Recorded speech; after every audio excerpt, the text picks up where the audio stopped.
नमस्ते, ओम शांति। आपको स्वागत है आपके ही यूट्यूब चैनल पर, और जहां पर आप आकर के ब्लेसिंग सुनते हैं। आज का ब्लेसिंग है 309वें दिन का ईश्वरीय वरदान ब्लेसिंग, जहां पे परमपिता परमात्मा हमें घड़ी घड़ी, हम जब विकारों से हार खाते हैं तो परमात्मा हमें याद दिलाते हैं कि आपको धर्मराज से फिर पनिशमेंट भी अच्छी खासी मिलेगी। और पनिशमेंट कहीं ऊपर जाके नहीं मिलती है, यहीं की यहीं मिलती है, 1 सेकंड में मिलती है।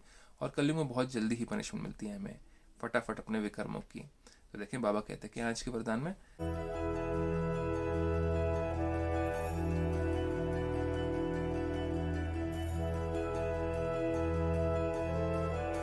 बाबा कहते हैं बार बार हार खाने के बजाय, हार किससे खाए, अचानक से क्रोध आ गया, अहंकार आ गया, ईर्ष्या आ गई, घृणा आ गई, नफरत आ गई, है ना, ये सारी चीज़ अगर बार बार उत्पन्न होती है आपके मन में और कंट्रोल नहीं होती है तो आप हार खा लेते हो। किसकी नज़र में? परमात्मा की नज़र में।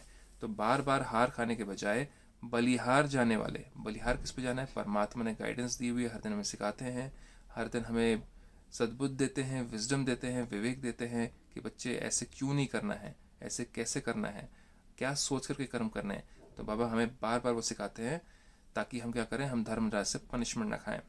बलिहार जाने वाले, तो उनके अनुसार चलने के ऊपर बलिहार जाने वाले, उनकी गाइडेंस जो दी हुई है हमें हर दिन क्या करना है क्या नहीं करना, उसके ऊपर बलिहार जाना वाले मास्टर सर्वशक्तिवान विजयी भव। बलिहार जाएंगे तो हम क्या बन जाएंगे? मास्टर सर्वशक्तिवान। सर्वशक्तिवान किसको कहा जाता है? परमपिता परमात्मा को। हम उनके बच्चे हैं तो हम मास्टर सर्वशक्तिवान हुए।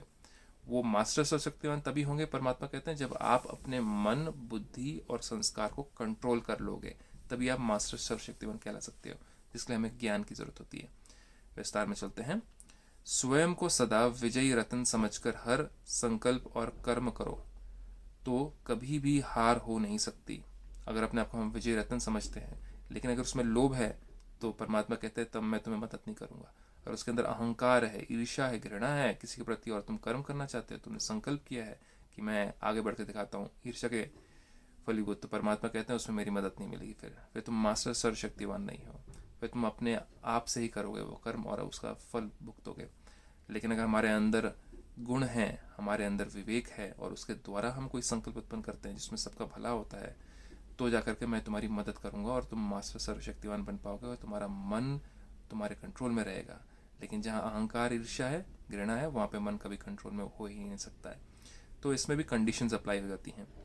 यदि बार बार हार होती है, बार बार हम गलत सोच से कर्म कर देते हैं, तो धर्मराज, धर्म मतलब कि हमने शांति से, प्रेम से, सुख आनंद से कर्म किया, और राज मतलब अपने मन, बुद्धि, संस्कार पर राजा बन करके कर्म किया।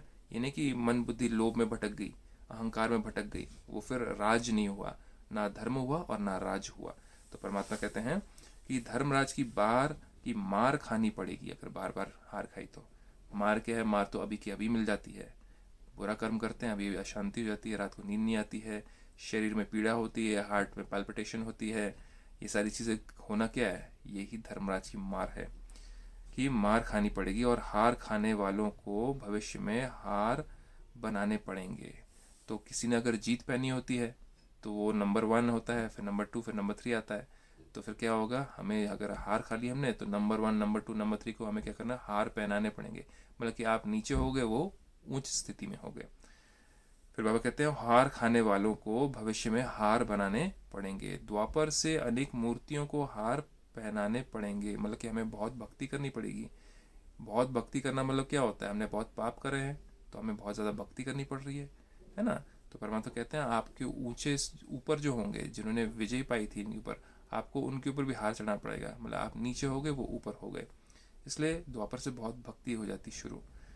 फिर परमात्मा कहते हैं पढ़ेंगे, इसलिए हार खाने के बजाय बलिहार हो जाओ। बलिहार मतलब भगवान के तरीके से चलो और डरो विकर्म करने से। भगवान से डरना नहीं, भगवान से प्यार करना है, लेकिन विकर्म करने से डरना है, भगवान के लॉ को तोड़ने से डरना है। तो अपने संपूर्ण स्वरूप को धारण करने की प्रतिज्ञा करो। संपूर्ण स्वरूप मतलब देवी स्वरूप, कि हम भविष्य में देवता थे, इस जन्म में हमें देवता बन करके ही रहना है। तो मनुष्य से देवता की ये कितना लागी बार। परमात्मा कहते हैं कि तुम्हें इस यही जन्म मिला है पुरुषार्थ करने के लिए, कि मनुष्य से देवता बनने का तुम मेहनत करो, तो अपने ऊपर फोकस करो। कभी कभी घड़ी घड़ी लोभ में जाना, अहंकार में जाना, ईर्ष्या में जाना, इच्छाएं रखना इस दुनिया से, कलयुग से, वो तुम्हें देवता बनने नहीं देती हैं। वो पुराने संस्कार उत्पन्न कर देती हैं और विकर्म करवाती हैं, और धर्मराज से फिर मार मिलती है। करने की प्रतिज्ञा करो तो विजयी बन जाएंगे। विजय किस पे बनेंगे? अपने अंदर की कमी कमजोरियों पर विकर्म करने के ऊपर हम विजय बन पाएंगे। तो आज का ये ईश्वरीय वरदान, अगर आप जानना चाहते हैं इसको और डिटेल में कि द्वापर युग की क्या बात थी, वहाँ पे हार पहनाने की क्या बात थी, तो इसका सारा का सारा ज्ञान आपको सृष्टि चक्र में मिलता है। जैसे हम स्वास्तिक होता है वैसे सृष्टि चक्र है। चक्र में हमने कितने जन्म लिए, क्या क्या जन्म में हमने क्या क्या किया, वो सारा ज्ञान आपको Brahma Kumari godly spiritual university में सिखाया जाता है निःशुल्क। वहाँ पे आप जाकर के इसके राज को समझ सकते हैं। तो आज का ये ईश्वर वरदान, आपका दिन शुभ हो, आप सुखी रहें, स्वस्थ रहें। ओम शांति।